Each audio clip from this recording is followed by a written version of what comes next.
All right, hey everyone, this is Rudy. It's March the 9th, the year 2017. And I wanted to respond to this idea or this accusation that Schaeffer lied about having a 3,000-man militia. Obviously, Schaeffer could do a much better job at responding directly, but since he's in prison and they've taken away our core links email, I'm going to do the best I can from my perspective. But obviously, if Schaeffer says anything regarding this accusation, I'm just giving you my perspective after having studied the case for several hundred hours. But here's my perspective. Many of you may recall that Schaeffer wrote a letter of declaration. He was part of a Second Amendment task force. One of the main themes that Schaeffer talked about over and over again when he would do public speaking was the importance of the Second Amendment. And Schaeffer developed a Second Amendment task force. It's called a letter of declaration. Matter of fact, I'm going to play for you a clip at the end of this video of Schaeffer reading that letter of declaration. Not only that, but keep in mind that Schaeffer ran for the Alaska House of Representatives or Alaska Senate, and it was in a three-way race. And he got 38% of the vote in a three-way race as a newcomer to the election process, as being in his early 20s, which is absolutely incredible. And he was asking people to sign this Declaration of Independence. One of the people who signed it was United States Congressman Don Young. There's a picture right now of him signing it. I put up on the screen. Don Young was attacked for associating with terrorists, and instead of Don Young doing the right thing, you guys need to go contact Don Young and ask him for a comment on Schaeffer Cox. But I'm disappointed that we don't hear from Don Young today standing up for Schaeffer Cox about the injustices that have come against him from the Department of Justice. Regardless, that letter of declaration about the Second Amendment was incredibly popular. And I don't know how many people signed it, but I would guess in the thousands. Okay, so not only do you have all these people signing this letter of declaration that Schaeffer drafted, but you have this government agent, undercover agent Bill Fulton, feeding Schaeffer with lie after lie about this big militia that Bill Fulton controlled. And Bill Fulton told Schaeffer, hey, we will do whatever you plan. Just get us a plan. Matter of fact, Bill Fulton held a knife to Les Zerby's throat and said, I'm going to slit your effing throat and make you bleed out at my feet. And you need to go remind Schaeffer that I did that to Les Zerby. Les Zerby was Schaeffer's right-hand man in Schaeffer's militia. But the bottom line is that during all of this, Bill Fulton told Schaeffer, all of the men that I have, and I don't know how many he told Schaeffer, but it probably, you can guess at the numbers. He said, all of the men I have in my militia are at your disposal, Schaeffer. Just give us the plan. Not only did you have Bill Fulton's militia and this imaginary lies that Bill Fulton was feeding Schaeffer, but you had Aaron Bennett telling Schaeffer, hey, Schaeffer, my militia will be at your disposal. Just tell us what you want us to do.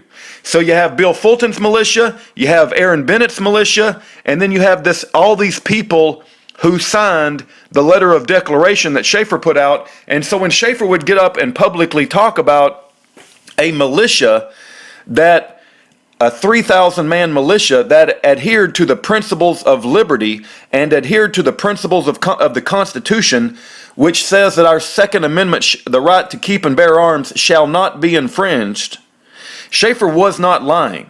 Okay? Schaeffer was telling the truth. So for all the people that want to categorize Schaeffer as a big liar about this 3,000-man militia, I don't see him as being a liar at all. Now, if Schaeffer wants to respond directly to that accusation, he can do a much better job than I just did. I'm just giving you how I see the picture. But here's Schaeffer reading the letter of declaration when he was interviewed, and I wanted you guys to hear this. God bless every one of you, and have a great day.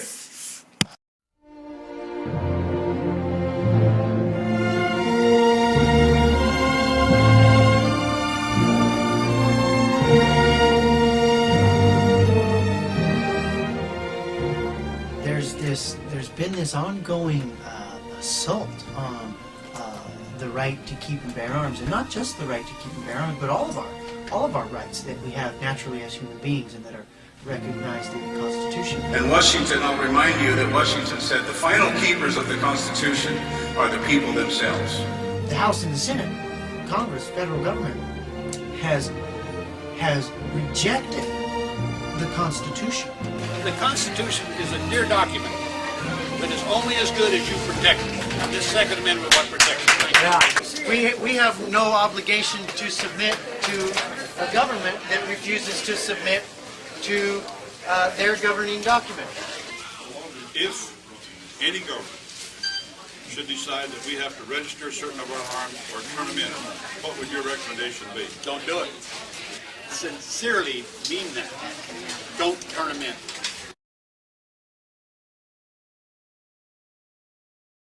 The way that this got started was several weeks ago. I was doing a radio show, and I wasn't even talking about firearms. I was talking about economics.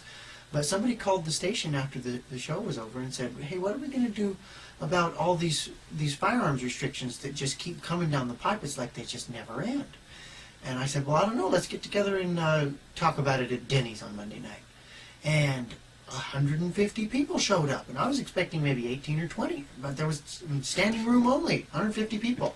And so then the next week, a week later, we only had a week to organize, but we found a place big enough to meet, and we wound up with 700 people showed up to this next meeting to talk about what we're going to do and to go over the principles of human nature and natural law and higher law that are a part of every human being and that are ingrained in us and that were recognized in the Constitution and that we as individuals have a responsibility to defend.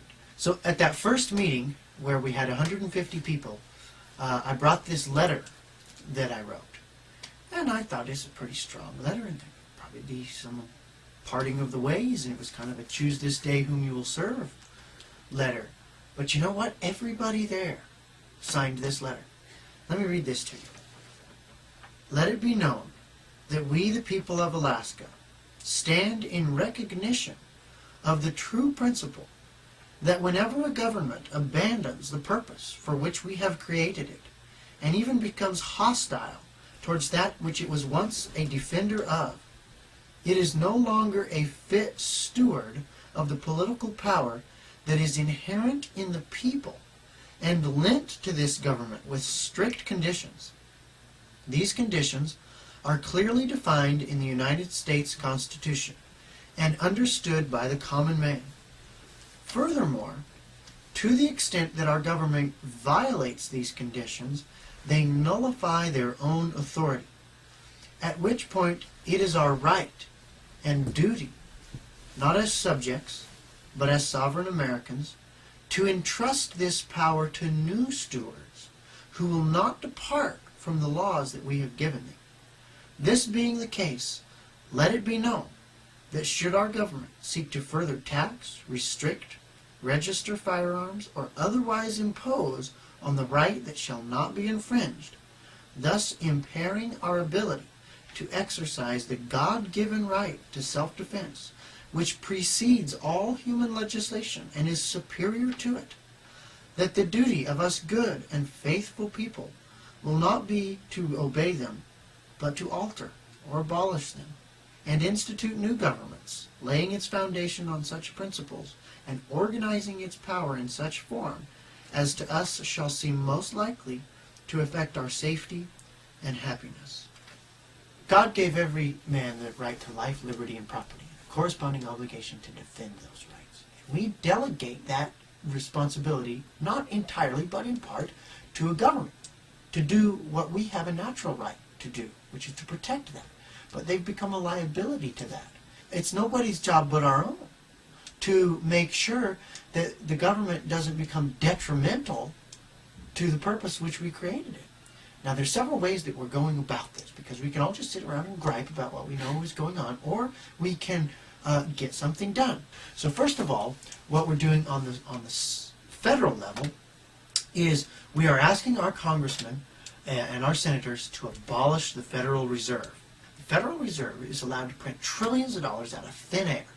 And dollars respond to the law of supply and demand, just like anything else does. When the amount of dollars goes up, the value of each individual dollar goes down. Now, the value lost by your dollar is value transferred to the federal government. Now, not only does this weaken the individual citizen in order to strengthen the federal government, but then the federal government turns around and offers this money back to the states or back to your county or your local government with strings attached, aka we're going to give you this much money for roads and law enforcement, but only if you implement this gun registration program. And then on the state levels, and this would be different for every state, but in Alaska, what we're doing is we're pushing for the, first and foremost, the Alaska Firearms Freedom Act. Now, this was sponsored by a guy by the name of Joel Bonnick in Montana.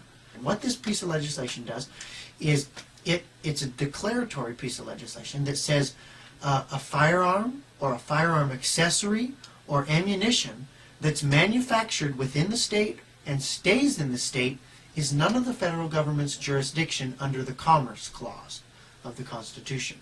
And furthermore, if the federal government tries to prosecute anybody, it's the job of our Attorney General to defend that person in full. Second thing that we're doing on a state level, and that we'd like to do on a federal level, it'd be very hard to do on a federal level though, is to pass fully informed jury legislation.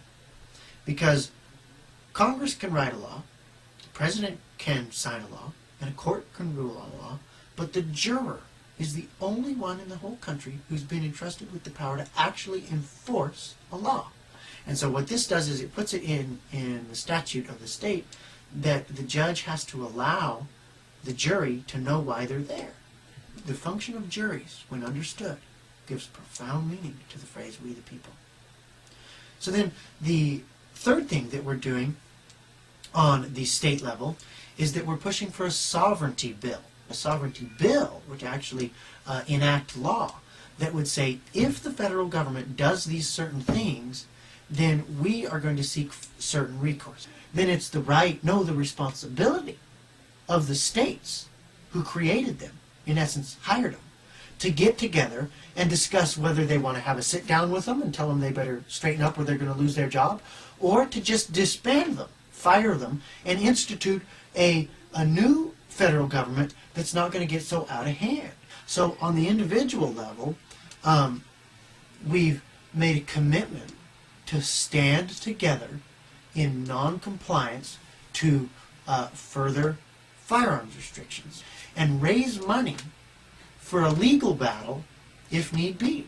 And then the second thing that we're doing is that we're signing this letter, this letter of declaration, so that everybody in our community knows that they're not alone. And then the other thing that we're doing is making a commitment to do your duty as a juror and not convict a firearms offense. Now, somebody said, well, you need to change that because what if somebody robbed a bank with a firearm? We need to convict them for that. Well, you can convict them for robbing a bank, not for having a firearm. The more I thought about that, there's no such thing as a firearms offense. The other thing that we've been doing is open carry days on Friday, Saturday, or Sunday, or certain days of the week. We all agree that this is going to be open carry day, and you carry openly. And it feels kind of weird at first, but the reason that this is important and the reason that this is productive is because it helps to break the social stigma that only cops and robbers have guns. The individual things stand together in non-compliance to further firearms restrictions. Not convict a firearms offense if you're on a jury. Participate in open carry days and sign the letter of declaration so that you can stand up and be counted and let others know that you are that they're not the only one. You know, people always tell me, well, I don't want to be on a list. Well, if everyone's on the list, no one's on the list.